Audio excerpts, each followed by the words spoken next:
Hello everyone, welcome to 64 hours.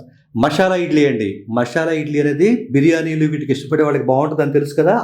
Biryani తింటే ఎంత టేస్ట్గా ఉంటుందో అంత బాగుంటుందండి మసాలా ఇడ్లీ. మరి ఇంకెందుకు ఆలస్యం, చేసేద్దామండి. ఓకేనా? చూడండి, మసాలా ఇడ్లీకి ఏంటంటే సింపుల్ అనమాట. నేను 4 ఇడ్లీనే చేస్తున్నానండి. కొద్దిగా జీలకర్ర, కొత్తిమీర, వెల్లుల్లిపాయలండి. వెల్లుల్లిపాయ పొట్టు తీశాను, చిన్న అల్లం ముక్క, ఒక పచ్చిమిర్చి అండి. ఇదేంటంటే మిక్సీలో వేసేసుకుందామండి. ఫస్ట్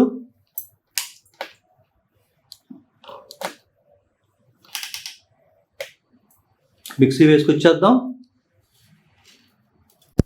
ఇప్పుడు 2 గంటలు పిండి వేసుకుందామండి. ఈ బ్యాటర్లో నేను ఆల్రెడీ ఉప్పేసాను.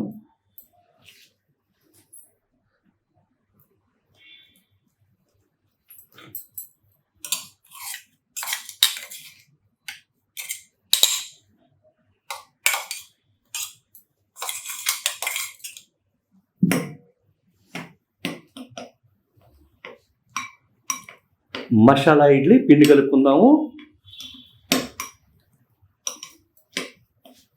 మసాలా ఇడ్లీకి అలాగా బ్యాటర్ అంతా కూడా కలిపి మిక్స్ చేసేసుకున్నామండి. ఈ మసాలా ఇడ్లీ సాధ్యమైనంత వరకు ఈవినింగ్ పూట చేసుకోండి కొద్దిగా, ఎందుకంటే ఈవినింగ్ పూట చేసుకుంటే కొద్దిగా కారం కారంగా మసాలా ఇడ్లీ బాగుంటుందండి.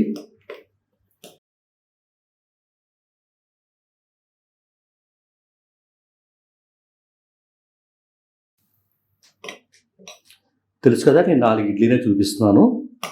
నేను చూపించిన పదార్థాలన్నీ ఎక్కువ కావాలంటే అన్ని డబల్ వేసేసుకోండి. ఇప్పుడు ఏంటంటే మనము ఇడ్లీ పాత్రలో పెట్టేసుకుందాము. తర్వాత ఈ మసాలా ఇడ్లీ ఎలా వచ్చిందో కూడా మీరు చూద్దురుగానే. Please wait. Masala idli ready అయిపోయింది. చూద్దాం ఎలా వచ్చిందో మసాలా ఇడ్లీ. ఏమండి, చాలా మసాలాలు ఇష్టపడేవాళ్ళు, బిర్యానీలు ఇష్టపడేవాళ్ళు, కారం ఇష్టపడే వాళ్ళకి చాలా బాగుంటుందండి ఇది. అట్లాగే మీ వారు కానీ మీ పిల్లలు కానీ ఇడ్లీని అనే వాళ్ళకి రకరకాల ఇడ్లీలు ఈ ఇడ్లీ మేళలో వస్తున్నాయి కదా. చూడండి, ఎప్పుడు కూడా మీ ఇంట్లో ఇడ్లీనా అనే పదం మీ వాళ్ళ నుంచి రాదు. దానికోసమే నేను చేస్తున్నానండి. దీన్ని చట్నీతో కానీ సాంబార్తో కానీ చక్కగా హ్యాపీగా తినచ్చు అనమాట. ఓకేనా? మరి ఇలాంటి ఇడ్లీ మేళలో ఎలా వస్తున్నాయో అందరూ మీ వాళ్ళందరికీ షేర్ చేస్తున్నారా లేదా కింద కామెంట్ పెట్టండి. మళ్ళీ ఇలాంటి మరింత ప్రోత్సాహం నాకు ఇస్తేనే నేను మళ్ళీ ఇలాంటి మేళాన్ని నేను నిర్వహించగలను.